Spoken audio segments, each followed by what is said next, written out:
चुटकियों में आपके लिए स्क्रीन पर हम लेकर आएंगे। तो सबसे पहले आप देखिए अमेरिकी बाजारों में कल हालांकि बाइंग हुई है, लोअर लेवल से स्ट्रेंथ हमने देखी है और डाउ 81 अंक चढ़ा है। गिफ्ट निफ्टी की बात करें तो इस वक्त हम देख रहे हैं कि 24,750 के आसपास है। थोड़ी सी नरमी के ही संकेत गिफ्ट निफ्टी से निकल के आ रहे हैं। अमेरिका में शटडाउन का रिस्क है, लाखों नौकरियों पर खतरा है, छटनी वगैरह की बातचीत हो रही है। देखते हैं कि डेमोक्रेट्स और रिपब्लिकन्स के बीच में कोई सहमति, कोई सुलह बन पाती है या नहीं बन पाती है और ये मामला कब तक खींचता है। देखिए ये मतलब ऐसा नहीं कि ये हमेशा ये स्थिति रहेगी, कुछ दिनों तक हो सकता है कि ये तनातनी बनी रहे, अदरवाइज चीजें फिर यहाँ से ठीक होनी है। एफआईज की कैश में 2327 करोड़ रुपए की बिकवाली का फिगर आया है, लगातार छठे सत्र में बिकवाली आई एफआईज की तरफ से। और अगर हम डीआईज की बात करें, 26वें दिन डीआईज की बाइंग हुई है। तो एफआईज की जो लॉन्ग होल्डिंग है उसको लेकर चिंता जरूर है, क्योंकि 6% के इंडेक्स फ्यूचर्स में लॉन्ग हमने पहले कभी देखे नहीं। मैंने तो आज सुबह सुबह 2-3 बार चेक किया कि मैं आंकड़े जो चेक कर रहा हूँ, जो निकाल रहा हूँ मैनुअली, वो सही निकाल रहा हूँ नहीं निकाल रहा हूँ, लेकिन ये सच है 6% के नीचे की लॉन्ग होल्डिंग है। ब्रेंट क्रूड की बात करें, सप्लाई थोड़ी सी दुरुस्त हुई है तो कच्चा तेल नरम हुआ है और ब्रेंट का भाव है $67 के पास। लेकिन क्रेडिट पॉलिसी पर बाजार की नजर होगी। 74% एक्सपोर्ट्स को रेट कट की उम्मीद नहीं है, लेकिन अब ये अमेरिका ने जो टैरिफ लगाया है थोड़ा सा देश की इकोनॉमी पर असर आएगा, हो सकता है ग्रोथ प्रभावित हो। तो उसके मद्देनजर क्या आरबीआई एक फिर से रेट कट का बूस्टर देगा या फिर आरबीआई इंतजार करेगा बैंकों की तरफ से अभी ट्रांसमिशन का। और एक और रिस्क ये है कि अगर रेट कट अगर होता है तो फिर आरबीआई जो रुपया अभी इतना कमजोर है, शायद और कमजोरी रुपए में बढ़े, तो एक ये ट्रिकी सिचुएशन आरबीआई के लिए बना रहेगा। देखते हैं कि आगे क्या होता है। 9:30 बजे से हम एक दमदार कवरेज लेकर आएंगे आरबीआई की पॉलिसी को लेकर, जहां पर दिग्गज economist, market experts, industry leaders आपके साथ जुड़ेंगे और पॉलिसी से पहले हम पॉलिसी को समझने की करेंगे कोशिश।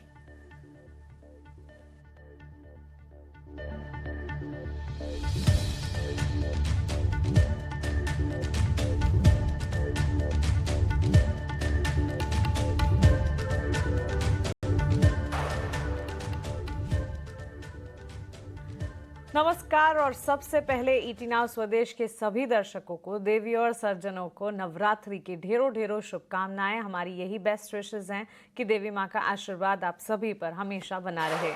और दशहरा की भी शुभकामनाएं, विजयादशमी की शुभकामनाएं। ईटी नाउ स्वदेश पर आज पूरा दिन आप नवरात्रि और दशहरा की धूम देखेंगे, फेस्टिवल धूम देखेंगे और इसी कड़ी में कई सारे एलिमेंट्स भी हम लेकर आएंगे। स्पेशल शो भी आपके लिए हमने प्लान किया है, तो हर चीज़ के लिए आपको ईटी नाउ स्वदेश के साथ आज दिन भर बने रहना है। भारतीय बाजार के लिए आज की तस्वीर कैसी नजर आएगी? नई सीरीज की शुरुआत हो चली है, लेकिन आज का सत्र क्रेडिट पॉलिसी के लिहाज से खास एक important trigger economic indicative action. और अमूमन हम कहते हैं कि क्रेडिट पॉलिसी के दिन, क्रेडिट पॉलिसी से पहले और क्रेडिट पॉलिसी अनाउंसमेंट के बाद 2 अलग हिस्सों में बाजार को बांट कर देखना चाहिए।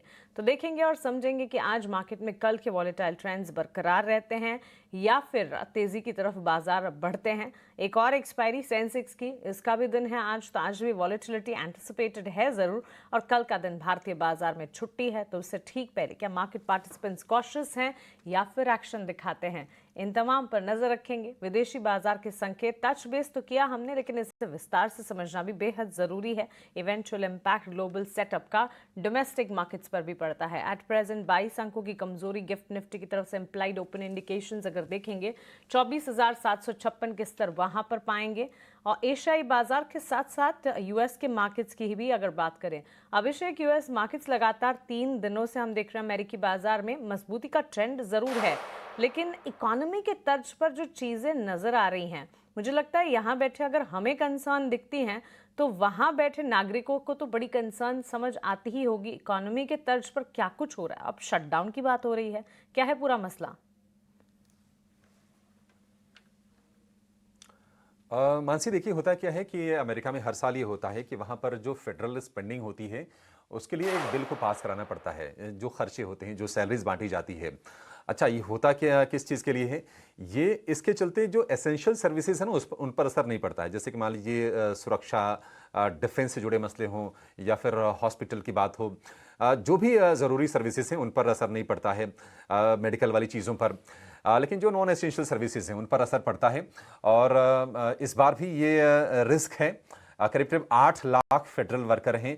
अगर स्पेंडिंग बिल अगर आज पास नहीं होता, आज ये डेडलाइन है कांग्रेस में इसको पास कराने को लेकर, अब ये रिपब्लिकन्स हैं, ये कोशिश कर रहे हैं, 2 बार ये सेनेट में कोशिश कर चुके हैं, लेकिन अभी थोड़ा विरोध का सामना करना पड़ रहा है इनको डेमोक्रेट्स की तरफ से।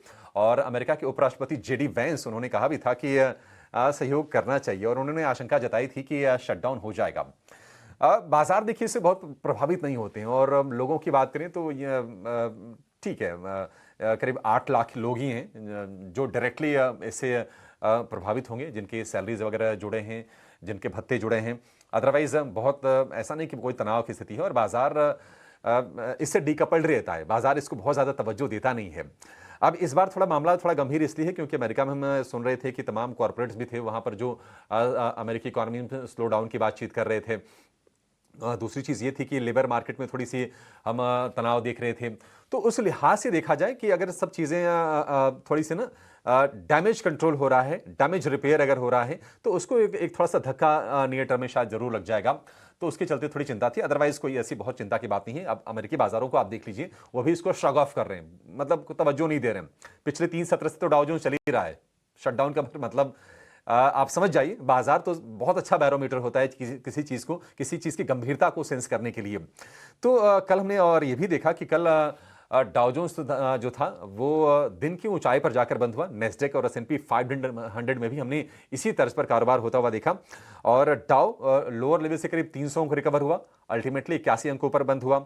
नेस्डेक की बात करें, निचले स्तर से करीब 160 अंकों की रिकवरी आई, 68 अंक चढ़ के बंद हुआ। तो देखते हैं, उम्मीद करेंगे कि ये शटडाउन वाला मसला है इसको सुलझा लिया जाएगा, इसको बहुत ज़्यादा इसको लेकर टेंशन लेने की ज़रूरत नहीं है। लेकिन अगर हम एशियाई बाजारों की बात करें, निक्केई में लगातार चौथे सत्र में कमजोरी है। हमने शुरुआती सत्र में देखा कि 300 अंकों के आसपास की नरमी थी। साउथ कोरिया के बाजार की बात करें तो कोरिया में हल्की तेजी पर हमने कारोबार होते हुए देखा। तो एशिया से जो संकेत हैं वो थोड़े से मिक्स साइड पर हमें दिखाई दे रहे हैं और अगर आप गिफ्ट निफ्टी को देखेंगे तो वो भी 22-23 अंक नीचे ही खुलने के संकेत दे रहा है, 8 सत्र की लगातार गिरावट के बाद भी। अन्य संकेतों की बात करें मानसी, तो यूएस में जो दरें घटने की उम्मीद है उसे हम देख रहे हैं कि सोना जो है वो नए शिखर पर है और वहाँ पर ये जो स्पेंडिंग बिल है, जो शटडाउन है, इसको लेकर जो टेंशन है उसके चलते भी सोने की तरफ रुझान थोड़ा सा निवेशकों का बढ़ा है और जो भाव है $3890 के आसपास का है। क्रूड में नरमी आई है क्योंकि सप्लाई की जो चिंताएं थी वो थोड़ी सी सुधरी हैं और हम ब्रेंट क्रूड का भाव देख रहे हैं $67 प्रति बैरल के आसपास के। तो और बाकी जो अन्य संकेत हैं, डॉलर इंडेक्स की बात करें या फिर अमेरिका में 10 ईयर के बॉन्ड यील्ड की बात करें, उसमें कोई ज़्यादा चेंजेस नहीं है।